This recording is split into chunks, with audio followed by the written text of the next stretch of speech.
Hi, welcome to Season 2 of Bite. This is Tony Tillotto. And so parenting in an apocalypse, it's not the same way that we would do it, you know. You know how it works. Interviews are usually 2 to 4 minutes long, but sometimes they can be a little longer. Tony, when you live long enough, all kinds of strange things happen. You're very right in saying that the Greek heroes were the original superheroes. In part because of the hopeful nature of Gene's vision, but also because of its message of diversity and inclusion. Hi, I'm previewing this weekend Sci-Fi Talk Time Capsule Season Number 2.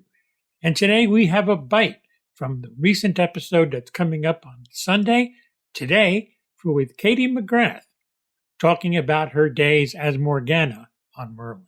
You know, I mean, the first few seasons were wonderful in what they were. They were funny and light, and they still had these amazingly dark moments. I mean, the start of season 3 was really quite scary, all the stuff with the skeletons and things like that, which the Mill actually won a BAFTA for. So, you know, really, really quite wonderful. But this year, the producers went back, I think, to all the first 3 seasons and picked out the bits that really worked and built the season 4 around that. And it definitely is sort of darker in tone, but still has those light moments that you know and love. There's a great relationship between the characters, Arthur and Merlin, and all the knights. But it is more filmic. It is more grown up.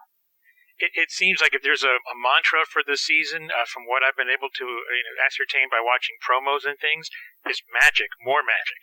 Absolutely. I mean, for some people it's great. For me, I get like pages and pages of Old English spells to learn and try and recreate, and I'm really not very good at it. But I think the producers do it to punish me. At least once or twice an episode, I'm sitting there pulling my hair out, trying to figure out how to pronounce Verbernen and Tofspringe and other ridiculous words that apparently mean something which I can never remember. From what I've been able to gather, too, looks like some great guest stars coming up that we'll see on 4 here in America, like James Callis, for example.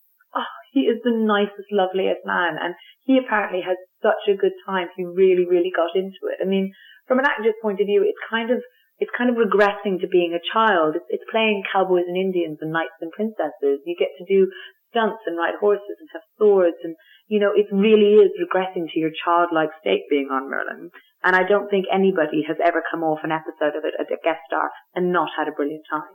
I mean, the people we have doing it are unbelievable this year. I mean, Lindsay Duncan as Queen Anne is astonishingly brilliant. And, you know, James Callis again, wonderful, wonderful caliber of actors that are coming in and doing it. And I don't quite know how we got so lucky to have them come and show us how it's done.